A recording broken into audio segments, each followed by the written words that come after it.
पद्धतीने इकडची एक पेशवाई व्यवस्था उभी राहत होती.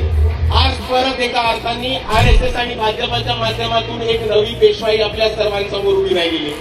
आणि जर खऱ्या अर्थाने आपण बाबासाहेबांचे छावे असलो, जर खऱ्या अर्थाने आपण बाबासाहेबांच्या औलादी असलो, तर आपल्या सर्वांना हा निर्धार करायचा आहे की त्या जमान्यामध्ये माझ्या पूर्वजांनी पेशवाई काढली होती आणि आज 2026 मध्ये मी आणि माझे साथीदार ही नवी पेशवाई माती काढल्याशिवाय थांबणार नाही आणि राहणार नाही.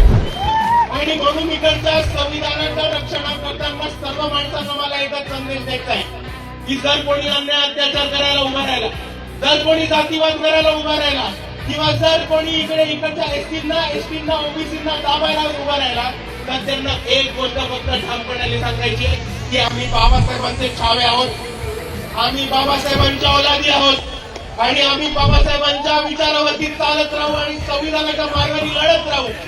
पण हे नका विसरू की आम्ही बाबासाहेबांच्या औलाद आहोत आणि दुसऱ्या बाजूला आम्ही सिद्धनाथ महाराजची पण औलाद आहोत.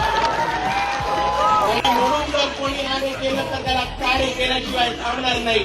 आणि जर कोणी परत इकडे नवीन पेशवाई उभी करायची ठरवली तर त्याला माती काढल्याशिवाय थांबणार नाही.